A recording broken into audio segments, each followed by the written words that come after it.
À bord du Libellule qui glisse sur les eaux noires du lac d'Annecy, le silence sature l'espace.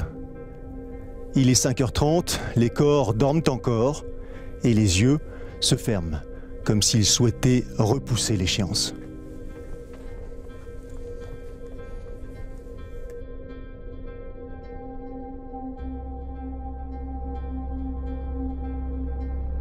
Très peu dormi.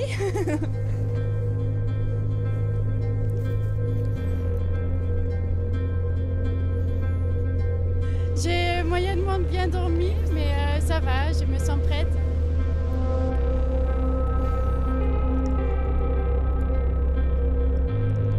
Maintenant qu'on est dans le bateau, tout va bien. Le plus dur, c'est de se lever. Ça fait du petit-déj à 4h du mat. Je suis pas très matinal, moi. Pain, beurre, confiture et eau fraîche au menu de l'Absman, dont le départ est donné au milieu du lac le plus pur d'Europe. Le moment où on saute du bateau, c'est dingue comme sensation, comme le paysage, l'ambiance, tout quoi, et de se retourner, de regarder les autres sauter. Tout le monde trempe.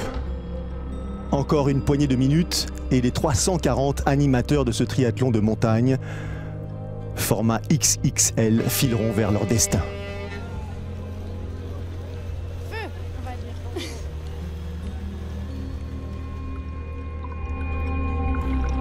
Moi, je suis nageuse à la base, donc je ne me fais pas de soucis pour la nage.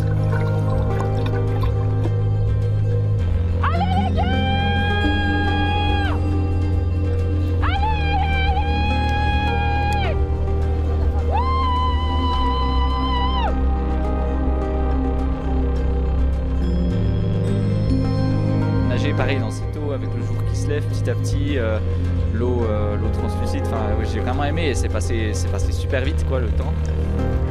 Au large de Saint-Joriot, au pied du massif des Bauges, les esthètes apprécient et tant pis pour les autres. La natation avec le soleil qui se levait là, c'est top, on a de la chance.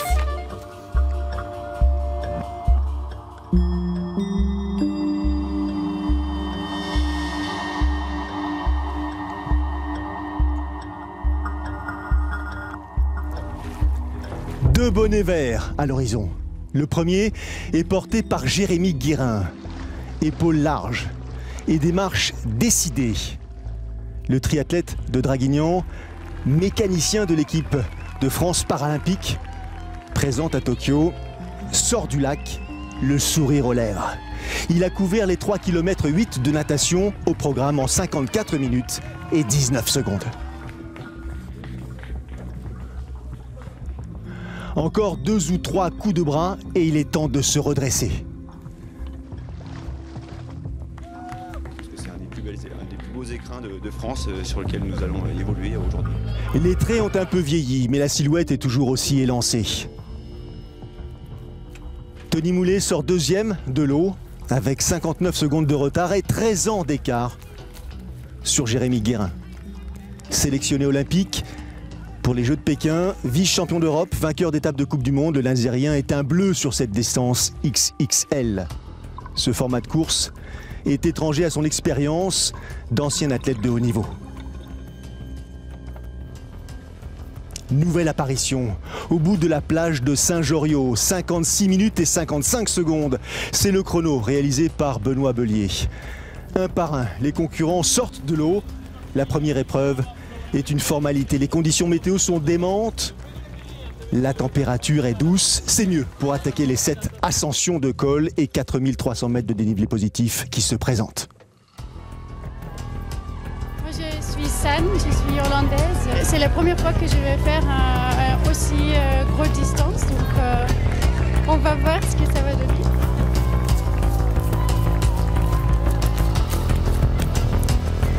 Elles sont 16 au départ de ce triathlon particulièrement sollicitant. Il faut enchaîner 3,8 km de natation, 183 km à vélo et un marathon dont les derniers 17 km vous conduisent au sommet du Semnoz à 1660 mètres d'altitude.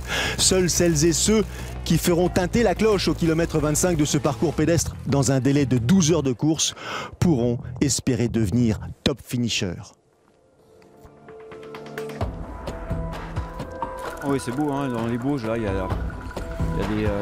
j'ai moins regardé forcément que lorsque j'ai fait la reconnaissance au mois d'août, mais c'est magnifique. Hein. Le massif des Bauges, une scène exceptionnelle, des panoramas qui vous captivent et vous confortent dans votre choix d'avoir pris part à cette épreuve. Ici, l'horizon est un concept. Vos yeux ne sont pas assez grands pour être rassasiés. Quand on se met au départ, le premier objectif c'est déjà de terminer une épreuve comme ça, parce qu'on ne sait jamais ce qui peut arriver. Donc quand on voit l'entraînement qu'on se fait, voilà, le premier objectif c'est déjà ça, et après il y a mes parents, la famille qui nous suit tout le long du parcours, donc il y a aussi pour eux qu'on tient, on n'a pas envie d'abandonner. Donc on se bat et... Mais maintenant là c'est cool, hein, il fait beau, franchement on a beaucoup de chance d'avoir une météo aussi clémente, on va se régaler. Je suis pas sûr qu'on ait beaucoup de temps de regarder les paysages, mais je me suis dit tiens, ça serait bien de faire un longue distance, un très longue distance même avec du dénivelé, et bon, j'ai jamais dépassé 100 km de vélo, donc ça va être un peu l'aventure.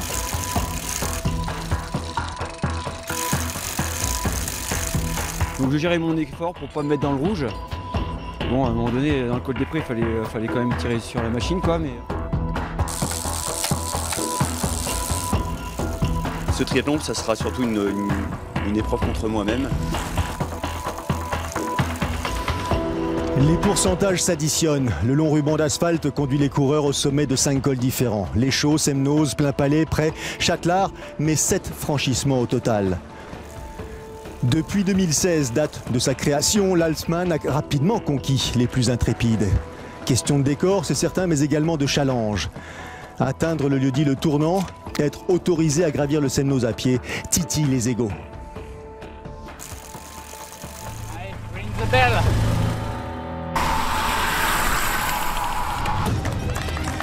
Fin du bike pour Tony Moulet, 6h49 minutes 33 secondes pour effectuer le parcours. Les jambes sont un peu raides, mais le leader a le sourire, bon signe. 5 minutes plus tard, au tour de Jérémy Guérin de poser son vélo en 3e position désormais, de s'équiper pour s'élancer sur le marathon. Ce sera plus ou moins facile pour certains. La dernière descente là sur le vélo, je disais allez, j'ai envie de mettre les baskets, maintenant il faut y aller. Mais par contre c'est la partie où j'ai eu plus de mal.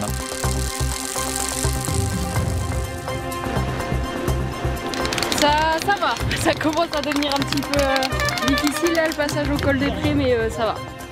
Le vélo, ça s'est très bien passé. C'était difficile, mais ça s'est bien passé.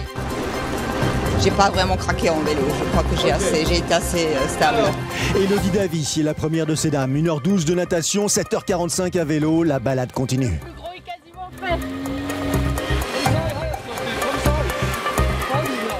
fait. Au départ du marathon, les écarts sont faibles côté masculin, la course se précise davantage côté féminin. Mais le plus difficile reste à venir. 25 km le long du lac d'Annecy en guise de mise en jambe avant de poursuivre, ou pas, sur les pentes du Semnoz. C'est l'objectif de tous, ici aujourd'hui au départ, de sonner cette cloche et de monter là-haut avec les 16 derniers kilomètres. Et si malheureusement ils passent après les 18h30, eh bien, ils referont 2 boucles de course à pied pour finir les 42 km de ce marathon. La cloche, la fameuse, la voici comme une première victoire, une ambition, une autorisation, un sésame, mais aussi un avertissement.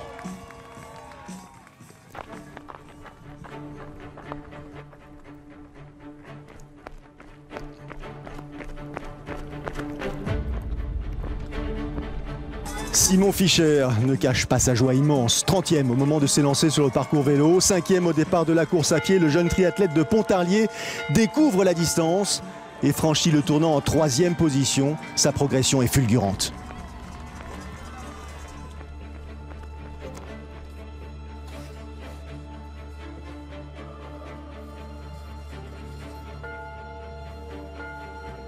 J'étais surpris, j'étais 5e à la course à pied, je passe au tournant, on m'annonce 3e. Donc après je dis bon, voilà, faut maintenir ça et c'est gagné quoi.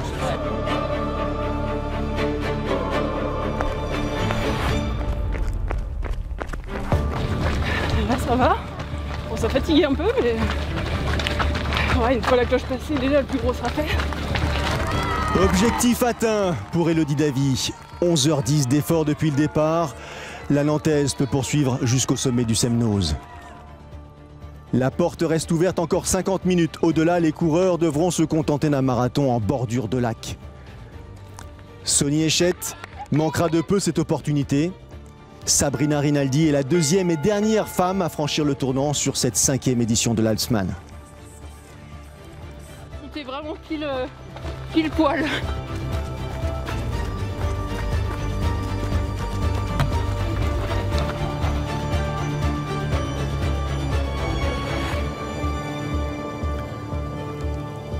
Fin d'épreuve à 1660 mètres d'altitude. Le sommet du Semnoz accueille Simon Fischer en vainqueur.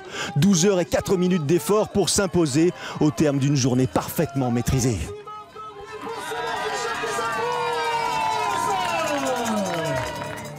Je m'étais dit, c'est ambitieux, mais si tout se passe très bien, bah, pourquoi pas un top 5, mais je le garde un peu pour moi. Mais je m'étais dit, voilà, ce serait fou, mais déjà, de toute façon, de le finir, c'est déjà tellement énorme. Deuxième à 3 minutes 30 du lauréat du jour, Tony Moulet en termine à son tour. L'ancien spécialiste du court distance s'est fait violence. Je me suis tellement mis dans le rouge sur la fin pour reconquérir ma deuxième place que de ça, je suis fier. Je suis vraiment heureux d'avoir fini deuxième quand même. Mais là, je suis cuit. Et ça rentre aussi ici dans la boîte, rapidement, voilà. On va rentrer successivement. J'ai accroché comme j'ai pu, mais je pouvais plus, j'étais mort. Fischer, Moulet, Bouin, c'est le podium masculin de cette Halsman qui a compté 106 finishers au sommet du Semnoz sur les 340 partants, dont bien sûr Elodie Davy, large vainqueur de la course femme. Ouais, c'est particulier d'arriver de Nyon-Fontaine, on voit pas trop. Heureusement qu'elle est bénévole pour nous guider parce qu'on est bien entouré. Une belle épreuve, une belle organisation, donc c'est chouette. C'est le meilleur là. C'est que du bonus. Vraiment ravi de pouvoir monter et voilà. Maintenant on va savourer cette montée tranquillement, j'ai envie de dire la pression elle est derrière. On va rentrer sur le top 3 de cette épreuve. Très contente. J'ai mes enfants qui me suivent de la maison, donc ils vont être très contents, je crois, oui. Prochaine édition de l'Halsman, 4 et 5 juin 2022.